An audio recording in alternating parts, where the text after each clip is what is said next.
listening to the Transformations with Jayne podcast. I'm your host, Jayne Nakata, a New Zealander living her best life in Fukushima, Japan.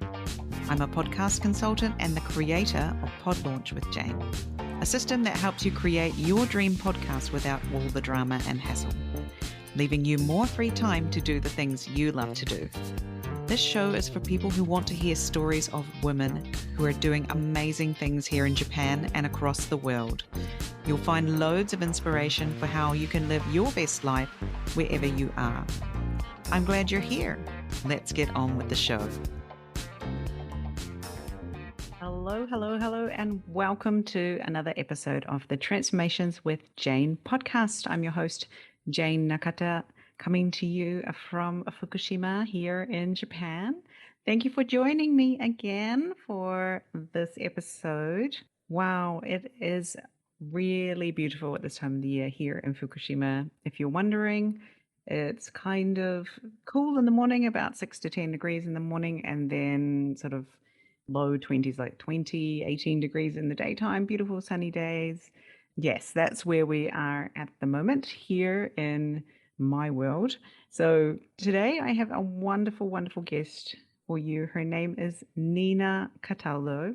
She is the leader of Hafu Ladies, which is a group for women who identify as half Japanese or mixed race Japanese.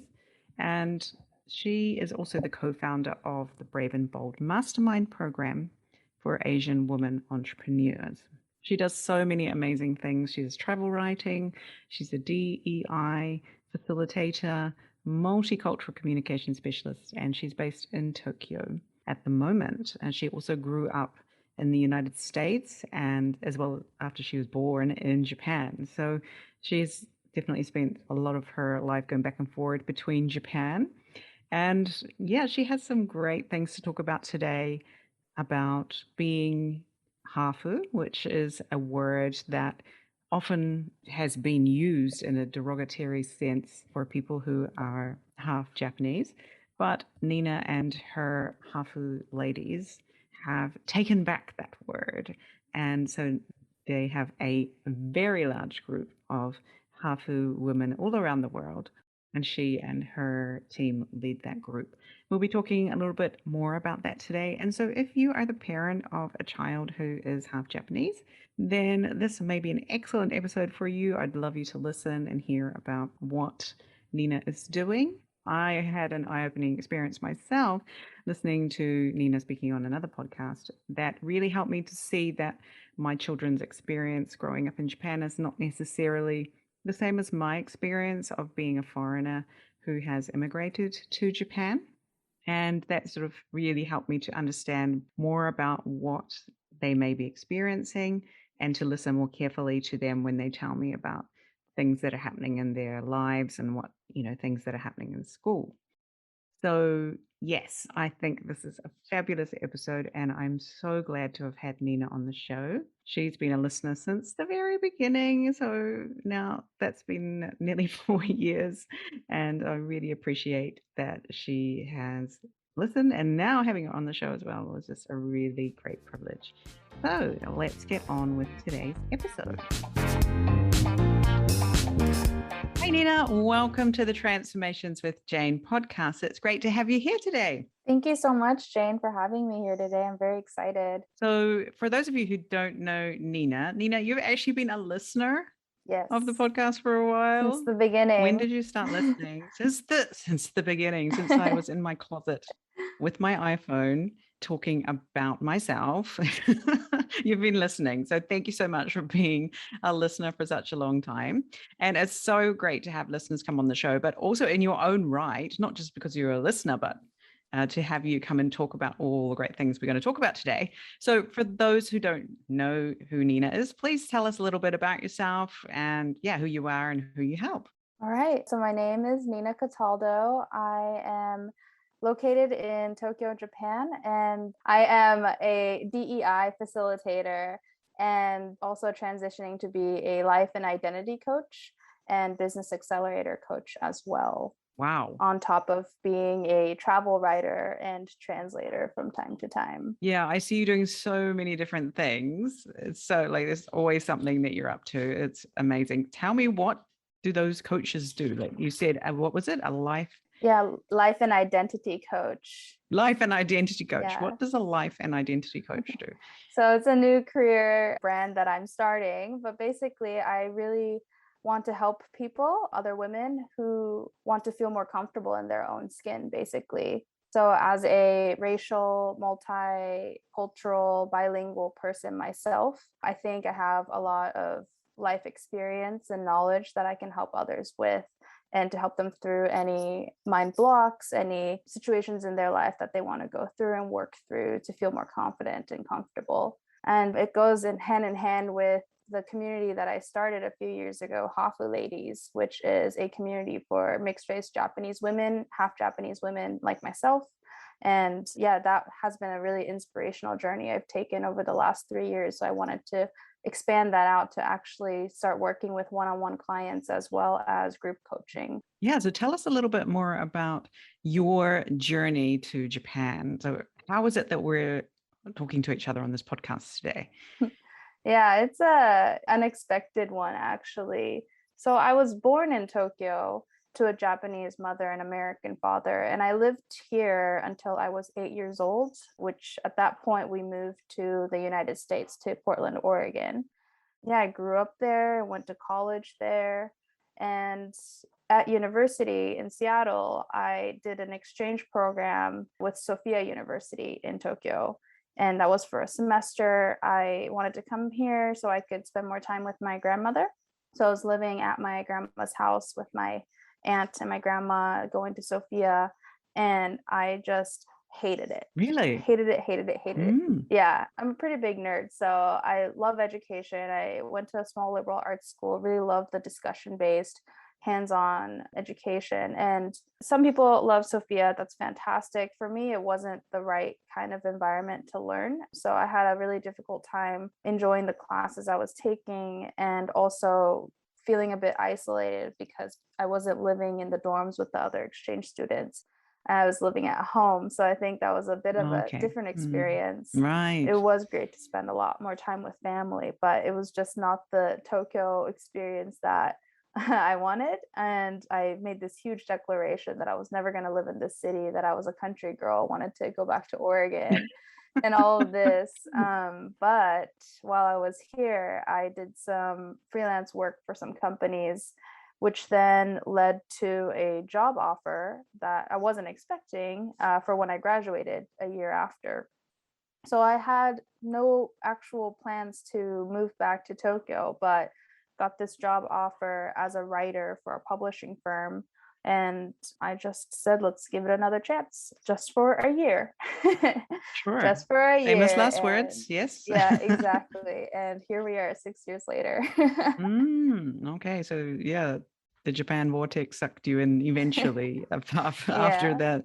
Yeah, it must have been disappointing thinking that you were going to go to Sophia University. I've heard great things about Sophia University. A lot of Yeah. people rave about it, but your experience wasn't quite how you Yeah. were imagining it. Yeah. Exactly. And it was great for some things. I still have some fantastic friends I made there, and I wouldn't trade that experience for anything. It just was a bit of a shock to the system, I guess, seeing the difference of the education system, the higher ed system in Japan versus the United States. And What was some of the yeah. differences that you were shocked about? Well, from what I experienced, and this is only based on the 3 courses that I could take throughout the semester, but from my experience, it was very much the memorize what the Right. teacher tells you and spit it back out. Don't ask questions. Or one class was just the entire semester's grade was based on 2 papers, like one paper and a presentation we did. And not many people showed up to the classes. People were sleeping in class. Like, it was very different from my experience at Seattle University, which is at max 30 people in a Oh, class. Most of wow. my classes were about 15 people, and 80 to 90% of our grades were based on discussions and showing up to class and really being involved. And I love that setting. So it was very different from what I was used to in that sense. Yeah, I've heard some. I mean, obviously, not all universities are the same in Japan, but some of the really Mhm. random things I've heard, like there's a PTA, and I'm like, what? Surely there's no PTA after junior high school. Like, yeah, yeah, Right. there's like some parent things you have to be involved in, and I've heard parents traveling across the country to get to these PTA events, and I'm like, right, really? Wow. Wow. I've never heard of Uniforms, and not allowed to that. have PSTs. Like, I'm like, it's not an extension of high school, surely. But yeah, Right. that's not every university. But yeah, Yeah, it there are was some really interesting ones out there in this country, that's for sure. yeah, it was also really interesting because in the US, the entire school basically is run by students in the sense, of course, we have faculty and staff, but most of the departments on campus have office assistants and such that are all student workers. The cafeteria is all Oh, student really? workers. And so I worked at the career services office. Brilliant. So I got to really learn from being an office assistant there about the career journey from starting from college on and such. And everyone in the administration, the first person you talk to when you call is a student who's working there. So it's an enriching opportunity for students to actually get real life working experience essentially. Wow. But at Mm. Sophia University, when I was picking out my classes and had some questions, when I call, everyone's a staff member, but actually don't have any connections to the students. So I felt like there was such a bureaucratic, but also just a very separate, a huge separation from the actual student life Mm. experience to the actual people running the university. And that was also very eye-opening to me. Mm. Wow, Seattle University.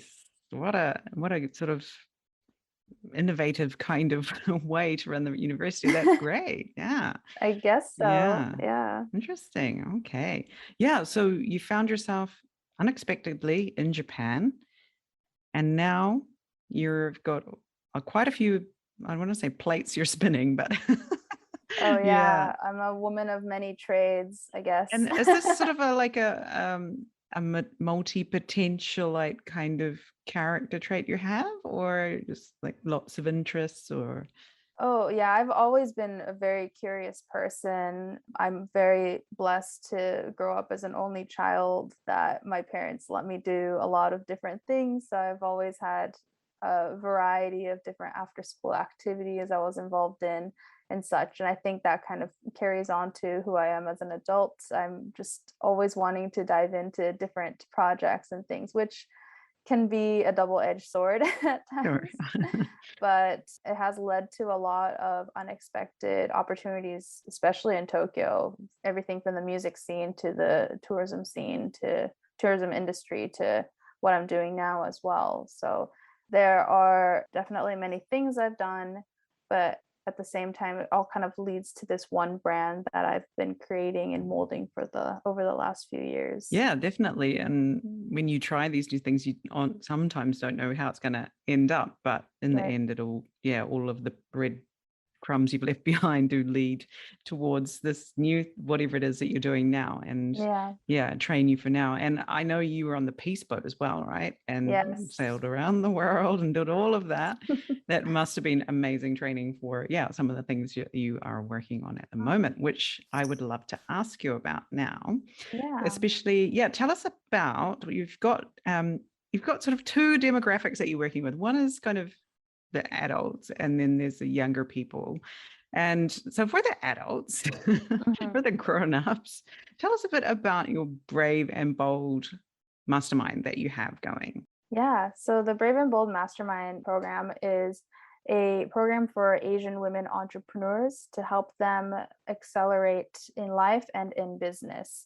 So, entrepreneurs, as well as people wanting to take their passion projects to the next level, those are the types of women that we work with, my business partner, Christy Ishii, and I. And we just had our first cohort in April.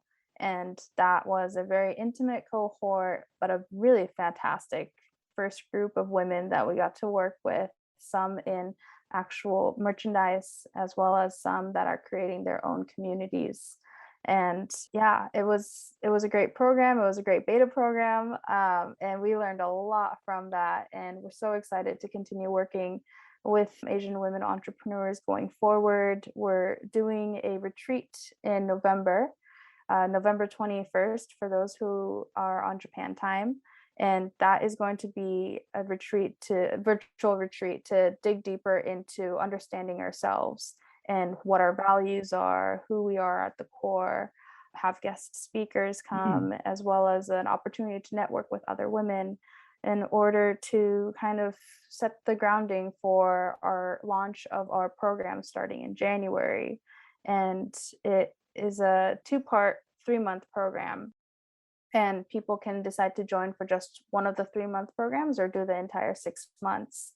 And what we'll do is help them go on this journey to discovering themselves, really understanding who they are, who their target market is, what their business is about at the core, and to then move on to actually working out the logistics and technical side of either starting a business or running a business.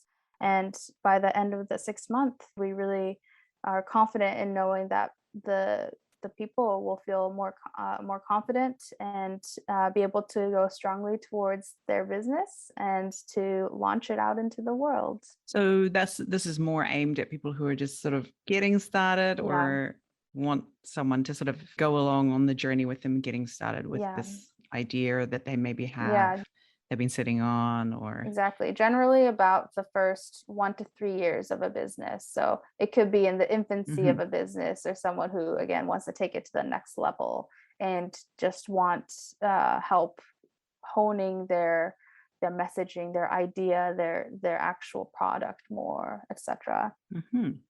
So that's starting in January. And then we have something which is very close to my heart, which is your Hafu Ladies. I know you have your Hafu Ladies group, which is sort of for older Hmm. older people. Yeah, tell us a little bit about that to start with. So Sure. how did this all come about?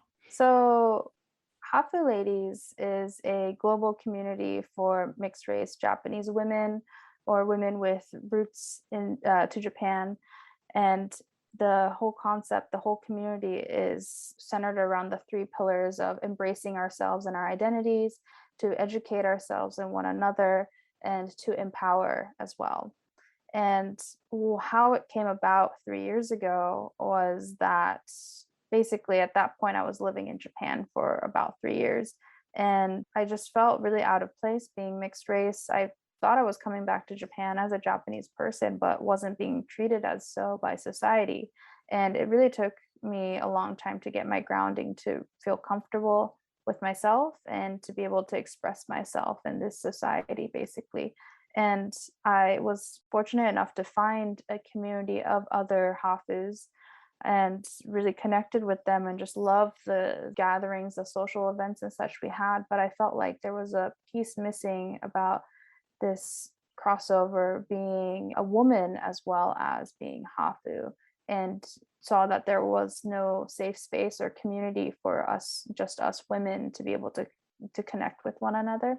So with that, I decided to just start a community of As you my do. own. Yep. And that, yeah, exactly. And it's now we have 1,200 members worldwide. Wow.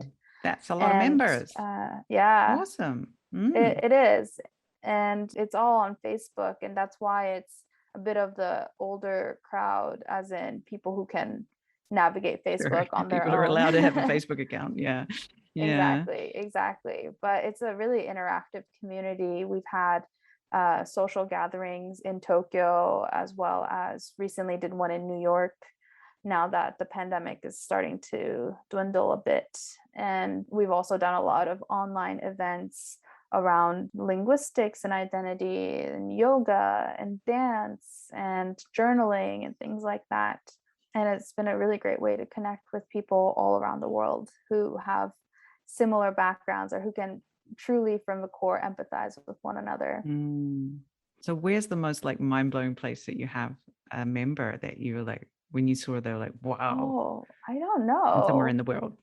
majority of our members are either in the United States or Japan. Mm-hmm. I'll have to Mm-hmm. look at the stats, but we do have, It might be like Iceland or yeah, something like yeah. really, really Yeah, random. I don't think Mm. that I can think of right now off the top of my head places like countries in Africa or even like Russia. I don't even know if we have any members that are based in those areas, but a lot of European Mm. based people as well. Mm. Australia is a huge one Right. too. Yeah. So this is for, as we were just saying, for the sort of older people. But yeah, I am a parent of Mhm. a Hafu, not quite teen girl and a boy who's Mhm. 7. Yeah, so I'm very interested in a new initiative that you are also developing at the moment, which is Mhm. for younger kids. Yeah, tell Yes. us a little bit about that. Yeah, so we are very close to finally launching a community for younger kids who identify as mixed race Japanese or third culture kids in Japan. It's also going to be an extension with the parent support network. So we're going to have our own community for the parents to be able to connect with one another and to have actual mentors from the Hafu Ladies community be the ones guiding you, moderating you, and moderating the group and guiding you through any questions, concerns you have. And for the kids to be able to connect with one another to do monthly events where online where they can come together. We'll have a theme, we'll talk about it and get to know each other. No matter where they are in Japan or they might be outside of Japan, a lot of kids who are in rural parts of Japan especially don't have a lot of other third culture or Hafu kids around them. So this is a fantastic way for them to be able to connect with one another online and to be able to meet mentor figures who resemble themselves. So it's going to start off as a program just for girls between elementary and middle school. So yeah, and they'll be broken up by age group and we'll have different topics that we talk about, have guest speakers come in to talk about different career paths, life paths, just interesting stories, and to do fun activities together as well. And I think what's important about it is, we're not going to just be sitting on the video calls to only dissect the identity and point out things that make them different from the society. I want to really create a space where they can subconsciously know that there is something that ties everyone in there together, but that they can do quote unquote normal activities like talk about TV shows or do a fun game together and just normalize being in that setting as well. I think there's so much power in creating a community like that. And I myself, as a Hafu, know that I didn't know any older girls who were like myself growing up. And I think if I did know someone like that, it would make a huge difference. It's different from having parents who are supportive, especially if the one parent is Japanese and the other from another country. They, as much as they could be supportive and engaging with their mixed race kid, it's so different to have an older mentor figure who actually has that resemblance and similarity as themselves that the parents might just not be able to understand fully. So I really want to create that community and a safe space for the girls to be able to basically come up to us mentors and be able to talk about anything that they want to eventually, that they might not feel comfortable talking to their parents about, or maybe their parents don't get fully as well. Exactly, yes. And it was not that long ago that I realized that this was a thing that I was not understanding. And it was thanks to listening to you on, I think it might have been Jennifer Shinkai's podcast you were on, or maybe it was Sarah Furia's, one of those amazing women's podcasts. I was listening to you speaking about this and I was like, oh, right, I have not really noticed that. I mean, because, my daughter and I look very similar. We both look like mother and daughter. So I sort of thought she would be having the same experience as me living in Japan, but she is Japanese.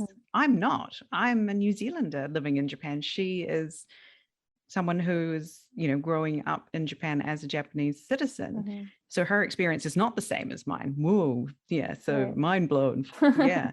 And also from my husband, I explained to him as well. I said, you are Japanese, you are seen as belonging here. Nobody's ever questioned you about whether, where are you from, or, when are you going back to your country ever in your life? Because this is obviously where you're from, and people around you don't question you. Whereas these our children, their experience is completely different to your experience growing up. Yeah, absolutely. And of course, my experience is different because I came here as a foreigner, and that's another thing. It's completely different to their experience. Right. So having that pointed out to me by you during this podcast, I was like, I need to listen more as to what my daughter is telling me, because it's not just complaining. This is something she's experiencing, and I don't understand it because I haven't lived that, and I'm not, I'm not the same. We just, she's obviously half of me, but we're not same at all. So yeah, I was really grateful to know that now at this early age of 10. So she's 10 now, so before we get too far down the track. And then to hear about, that you're doing this, I thought, this is fantastic. I would love for her to know, and for my son too in the future, to know more people that are ahead of them in the game that they can look up to and learn from, and see, wow, look at what they're doing with their amazingness of being half Japanese. We actually have a babysitter who comes to our house about once a week, and he is half Japanese, half Canadian. Yeah. And so my son's eyes are just like, he's just like, oh, it's my hero kind of thing. He's so much bigger than him. And, so cute. Yeah, it's amazing. But I really love that they have a chance to interact, because the babysitter remembers what it was like to be in the 4th grade in a Japanese school in the same city that he's from here. So he's been to the, maybe not the same school, but in the city. And so he understands where they're coming from, and they talk about stuff and how boring this is or whatever, it's just daily life stuff. But yeah, to talk about it together as someone who really gets their experience. And it's interesting that their choice of language is English, that they're speaking together, and even though we're in Japan. So I thought that was that was just an interesting aside. But yeah, I was so grateful to find one person to show them, oh, look, this is what happens when you get bigger. This is one way. Where can we find more of these kinds of role models? So yes. Yeah. What's the name of this going to be? Has it got a name yet? Oh, it doesn't. And I'm happy to get some ideas. Right now, we just have the Parents Support Network by Hafu Ladies, which will be the group name for the private Facebook group name for the parents. But I've been playing around with some ideas for the name. Like what? For example, let's just bounce some ideas off each other. This is maybe silly. I thought of Generation M for mixed, multicultural, and magical. I don't know. And I've actually I have a whole list of ideas of names that I've been working on for years, to be honest. So it's, well, I've got one for you. How about this one? Hafu Girls Club. That is oh my so gosh, original. I actually thought about it, and I love it. Personally love it. And I'm not sure if it's completely inclusive, but that's the thing. And I know that the word Hafu in itself is a very controversial word, and especially among parents, a lot don't like that term. Respectively, I understand, but at the same time, it is a word that I think a lot of us have taken back the meaning of and own. But I don't know if it's inclusive in the sense if I want to include, third culture kids and stuff as well. So but I love it. Because sometimes I just get these things, this just pop into my head, and I was like, well, I'll just tell you, but you probably already thought of it because it's not particularly original. I was inspired actually when I was watching the Babysitter's Club reboot on Netflix, which is a great show also for girls. I grew up reading those books and loved. Oh yeah, me too. In fact, when I saw there was a TV show, I was like, I can't watch it because my childhood memories might be ruined, of reading the books and then seeing a TV show and being like, no, Mallory does not look like that. No, Kirsty does not look like that. What are you doing to Claudia? Put that, no. Anyway. Right.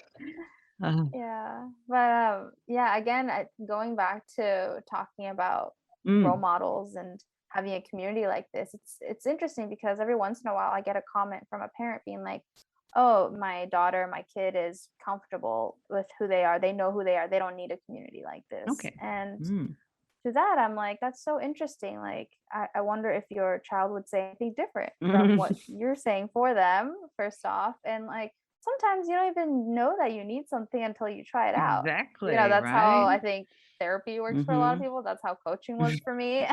And I think you can be totally confident in who you are and be able to carry yourself gracefully through this society in Japan or throughout the world as a mixed race person, totally fine on your own. But like, imagine how much more could come out of finding sisterhood or finding a community where like you can go to if you need, or to just make new friends who just get you in a different way from the other already great friends you have. Yeah. You never know what could come out of it. I don't think it could be a negative thing, No, exactly. I think more community is generally not a bad thing. Especially these days when we're sort of more and more isolated than ever before from communities, from families. Yeah, definitely. More community, the better. Yeah. So if some of the parents are listening and they're like, how can I get my child into your program when it launches, where should they go? Yeah. So we are just about to launch the Hafu Ladies website in November. So there you can go there and there will be a sign up sheet for this free information session and get to know each other type of event that we'll be hosting in November. And so for that, you'll be able to do a sign up and you'll get an email. You can get on our listserv. And for that event, it will be half the time the kids will get to talk and get to know each other. I'll have some little prompts and such for them to talk amongst each other and to get to know me as well. And then the latter half of the session will be a presentation for the parents and a Q&A session. So any burning questions you have, any curiosities, or if you just want to meet me virtually and get to know me and why I'm so passionate about this, that will be a great event to attend. And we'll have 2 different sessions, one for parents with elementary school kids and one for parents with middle school kids.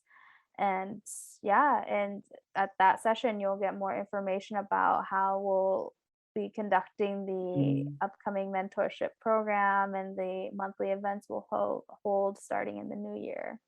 Very good. So when I sign my kid up for something, I'm always keen to know how much of my time is going to be required. It's kind of selfish, but in Japan, a lot of stuff is really over the top. And so, we often avoid things like this. But so parents don't really need to be involved. What sort of involvement are you sort of looking at?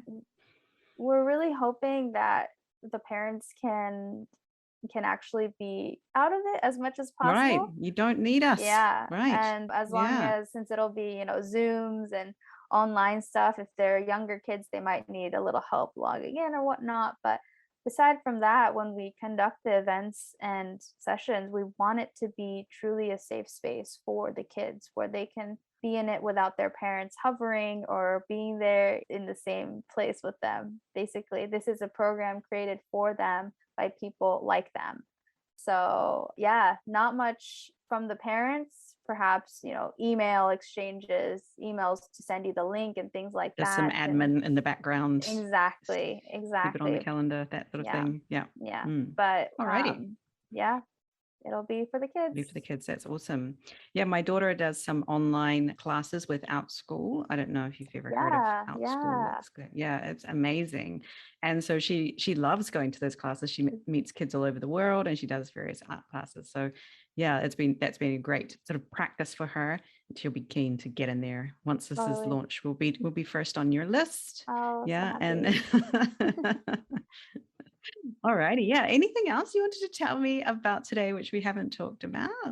Yeah. Oh, no, I have a question for you. Sorry. What would you say to parents of Hafu kids in Japan? What would be something you'd like them to know that they could take away from this episode and maybe have a really great conversation with their kids about, or I don't know, something that might help their kids today, with their experience of growing up in Japan? I think I want to let them know that it isn't always rainbows and butterflies. And as parents, I understand that the number one thing is every parent just wants to protect their child from anything bad in the world. And that in Japan, when in an international family, that can come out in the form of not raising the awareness that the kid might be different from others around them in the society.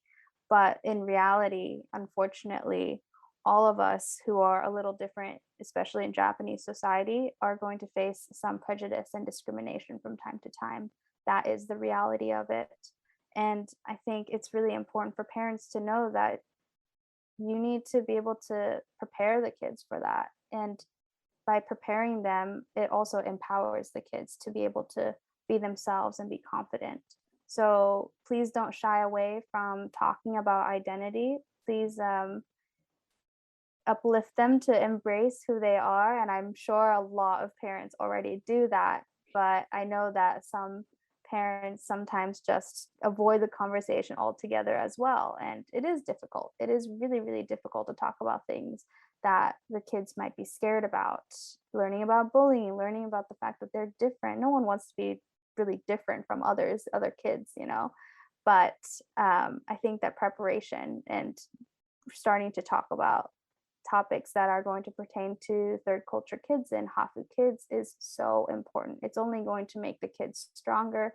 It's only going to make them feel more in control of any situation that they face in Japan. And I'm always happy to answer questions if parents have them. I myself am not a parent, but I was a You've kid experienced it, and I yeah. was a Hafu kid, yeah, Mm. once upon a time. So I have that lived experience. And yeah, there's a lot that I learned from my parents that I'm so grateful for how they handled things. And there are things that my parents and I, now that I'm an adult, can talk about together that we would have done differently as well. So it's really great to be able to have that insight. And I hope parents don't get scared to talk about this kind of stuff.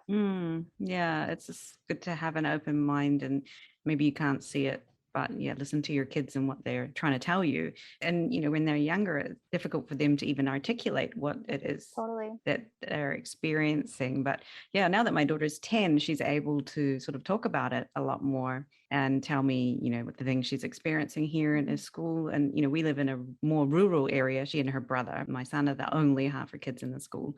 So they do experience a lot of otherness, or in English class, could you stand up the front, and because the teacher can't do it properly, could you read out the information, this kind of stuff. I had to teach the English class again today, mummy. This kind of stuff. That's so funny. I mean, not in a bad way, but for her, it's like, why do I have to teach the class? Why can't my teacher teach the class? But anyway, this is the things that they're dealing with. So yeah, be open-minded as to their experience is what I will take away from that. And yeah, it would be great to connect them with more kids who are just like them, or like them in different ways as well. Yeah, Exactly. Yeah, everyone's unique, but it's really great to find people who just get you. To and put it's it always simply. the commonalities that bring people together, even if it's like in this particular group, it's that you're half Japanese and half something else. The people who listen to this podcast, we come together because we live in Japan, but we're not from Japan, potentially. Or Right. we love Japan, but we can't live in Japan at the moment, or something. There's some commonality that brings people together, and that's what it's all about, is finding that commonality amongst our uniqueness, our snowflakeness as well. Yeah. Yeah, absolutely. Well, yeah, thank you for sharing all of that today. And I really wish you a lot of success with both of these things and all of the other things that you're doing. Thank you. I really enjoy watching, what you're up to now. Oh gosh, she's over there now. She's over there. I've been stuck in Fukushima. Well, not stuck, but it is my choice to be in Fukushima since January. I've not been anywhere much. So watching you traveling around is like, I'm feeling tired just watching, but oh yeah, yeah, right. definitely a tiring gig. And anytime the state of emergency has been lifted, in bits and pieces over the last year and a half, that's when all the travel, tourism, consulting work for me comes in. So this month I'm supposed to go to like 4 different prefectures or something, and just living out of a suitcase. So it's Well, great, but it's enjoy tiring. your home time while you can, right? Because Yeah. you're gonna be busy. Where are you gonna be going for prefectures? Yeah, so I'm going to Hokkaido and Kyoto and Tokushima and potentially Wakayama. Wow. That's Yeah, like from one end to the other just about of Japan. all over. Yeah. Yeah. Exciting. Yeah, it's one I of the in Kyoto, I'm staying at a place that's 100,000 yen a night. So that's what, say what? $10,000? Yeah. Hyakuman? Yeah, for Hyakuman? Not yeah. Juman. No. Hyakuman. Yeah, A I had to million yen a night. yeah. No. I was like, how could it, and funny thing is it's like a temple stay and the temple's name is my name and it's the same kanji as my name. It was meant to be. Really? Yeah, it's That's called too weird. right. It's called Nina Ji, and the Oh, ni, Ninaji. yeah, Yeah, and the ni for it is my name's kanji. So I was like, what? right. This is So crazy. that's Ninaji in Kyoto. hmm I think I've been to that temple. It's kind of in the Oh, north, right? Is I it? think It's so. Yeah, I just got a brief yesterday, so I'm trying to digest it all before the trip. But yeah, it's not in the brilliant. center of the city or anything like that. Somewhere else in the Yeah, yeah. I prefecture. think I know the temple you're talking about. Yeah, I think I've been there. Bit of a Kyoto otaku over Oh, here. nice. Um, I was still like just imagining this Hyakumai, Hyakumayan stay, Yeah, my mom was like, the bed must be made out of gold or something. Like, gold and gold toilet paper and yeah, I can't because imagine that's what it's comfortable. like. Yeah. Hilarious. Yeah, Well, I can't wait to see whatever comes out of this Hyakumayan yeah, stay that you're absolutely. going on. Well, thank you so much for coming on the show today, Nina. It was really lovely to chat with you. And yes, all the best. Yeah, thank you so much. I really appreciate you giving me a platform and a voice to be able to share everything I'm passionate about and very excited to continue sharing it with the world as well. No, no, no problem at all. Come back again and tell us how it's all going in another year or so. Yeah, we'll have to have a check in. Yeah, Definitely. and hear about this Yakuman Nina in more detail. I'm sure everybody's dying to know about. Okay, have a great day. Thank you. So that was the episode with Nina. I hope you enjoyed hearing about what she's been up to. First of all, just want to say how mind blowing is that a hyakuman yen, hyakuman is a million yen. Yeah, 1 million yen and 1 million yen a night place she's going to stay and do travel writing about. And Nina told me after we pressed stop the kind of work that she's doing today and getting to travel all over Japan with her travel writing came from replying to a Craigslist advertisement that said, do you want to earn 2,000 yen or something writing about traveling in Japan? And she thought, oh, okay, I'll give that a go. And later, obviously not straight away, but now this is the kind of work that she gets to do. So we had a really great conversation about how you just never know by taking one action where that may lead. So that was a really fun little aside that we had after I pressed stop. But if you're thinking about, oh, I couldn't do that, well, just start somewhere and who knows where you'll end up, is all I have to say. And I'm really looking forward to seeing what this Hyakumayana night place looks like. And I hope we will be able to see that either on Instagram or somewhere in the work that Nina produces after this trip. Yeah. So if you are interested in your child joining the girls group, then please check out the Hafu Ladies website. You can see the show notes have all that information about the different options that Nina has, also for the mastermind as well. We have links in the show notes for that too. So go over and sign up, get on the list, all those things that you need to do if you want to hear more about that. And I just ask that anyone that does decide that they would like to join or have their children join this to be aware that this is the first time. So it's going to be a beta program. And Nina and her team are still working out how it's going to go. And so if you would prefer to wait and join in the next round, potentially that's better.